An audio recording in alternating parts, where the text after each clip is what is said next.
Bonjour à toutes et à tous, bienvenue dans cette première vidéo d'explication sur le fonctionnement de OneDrive. Nous allons aborder donc dans cette première vidéo l'utilisation la plus basique et la plus simple de OneDrive et du cloud en général. Alors pour un petit rappel, qu'est-ce que c'est que le travail en cloud ou en nuage en français? C'est tout simplement la possibilité de sauvegarder vos informations sur des serveurs, des ordinateurs à distance. Ça a plusieurs avantages et quelques inconvénients. Parmi les avantages, vous avez notamment celui de la sécurité, c'est-à-dire que si vous utilisez le cloud correctement, eh bien vous n'avez aucun risque de perdre vos données. Il y a, une fois que l'on a pris l'habitude, une fois qu'on sait comment faire, mais après tout, avec ce genre de vidéo, vous allez très rapidement savoir utiliser OneDrive. Il y a une grande facilité d'utilisation, c'est-à-dire c'est vraiment pas très compliqué de sauvegarder ces données. Et autre avantage, c'est l'accessibilité, c'est-à-dire que quelle que soit la marque de votre ordinateur, votre système d'exploitation, voire même l'appareil que vous utilisez pour vous connecter à Internet, vous avez vos documents disponibles 24 heures sur 24 sur n'importe quel type d'appareil. PC, Mac, qu'ils soient installés sous Linux, sous Windows, sous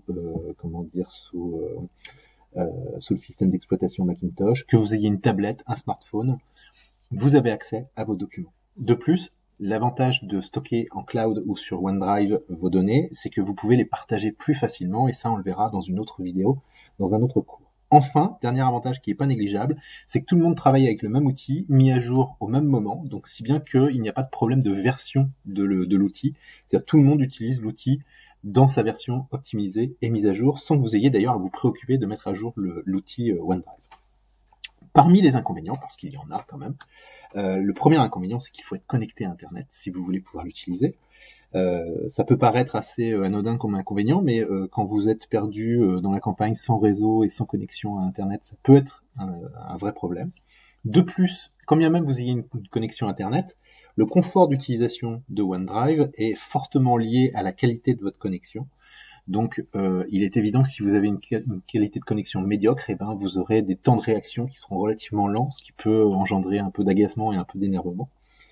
Et enfin, mine de rien, on est quand même dépendant d'un prestataire, c'est-à-dire qu'il n'y a plus ce n'est plus un stockage forcément sur une clé USB que vous pouvez récupérer à n'importe quel moment. Vos données sont stockées chez un prestataire. Dans le cas de OneDrive, ce prestataire est Microsoft. Alors, ce que je vous propose pour cette première vidéo, c'est de prendre un cas assez concret et de faire la démarche de sauvegarde sur le OneDrive de A à Z. On va partir d'une idée relativement simple, c'est que vous avez par exemple fait un document Word sur la Révolution française, donc c'est un document Word tout à fait classique, et vous voudriez le mettre en sécurité et le stocker sur OneDrive pour ne pas le perdre. Alors comment va-t-on faire ? Ce dont vous avez besoin pour pouvoir stocker sur OneDrive, vous avez besoin évidemment d'une connexion Internet, d'un appareil informatique type ordinateur, tablette, smartphone, et vous avez besoin de vos identifiants et de vos mots de passe Office. On se rend ensuite sur un navigateur. Donc là, ici, je vais utiliser par exemple le navigateur Opera. Alors pourquoi j'utilise Opera ? C'est tout simplement parce que mon autre navigateur est utilisé pour mes données personnelles et de boulot. Donc je préfère travailler sur un navigateur un peu neuf. En fait, c'est-à-dire j'ai jamais utilisé Opera sur ce PC. Donc du coup, ça permet d'avoir vraiment de coller vraiment à ce que vous allez pouvoir avoir sur votre ordinateur. On se rend sur le site office.com. Forcément, si je le tape pas bien, ça risque pas de marcher. Office.com.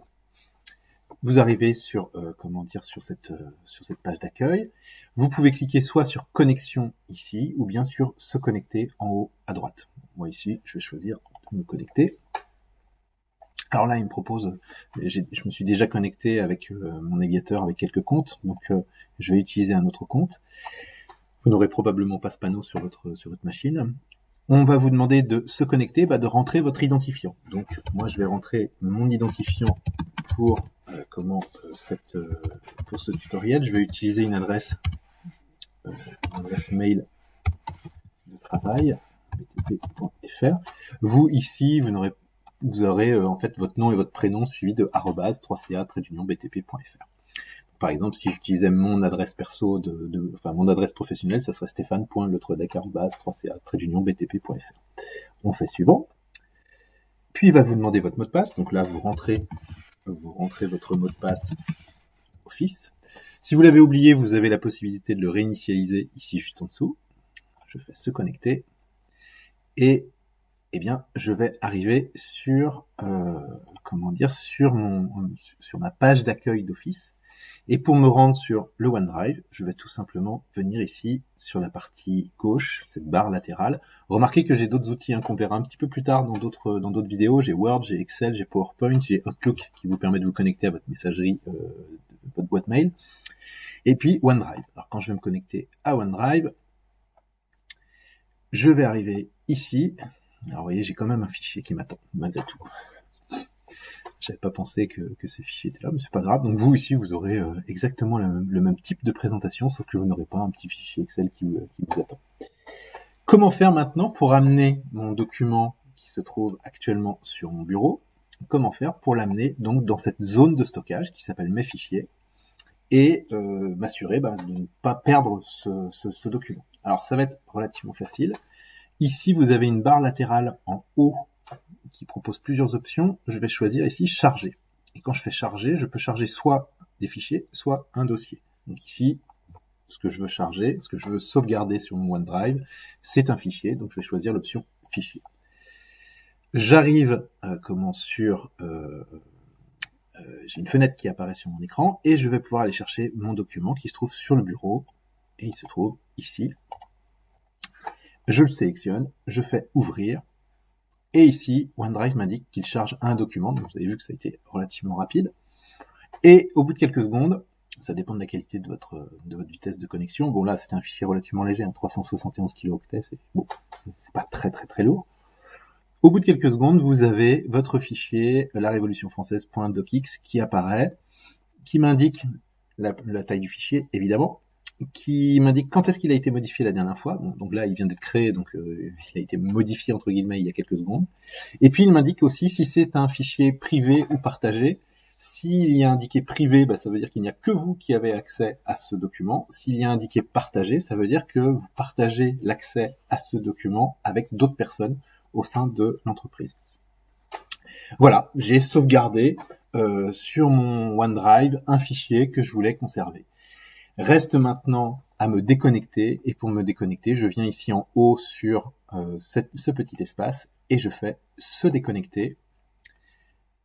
Office va m'indiquer qu'il est en train de me déconnecter et au bout de quelques secondes, il me dit voilà, vous êtes déconnecté de votre compte.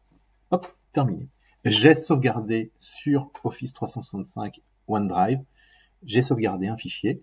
Pour le récupérer, ça sera l'objet d'une seconde vidéo que je vous invite à regarder dans la foulée.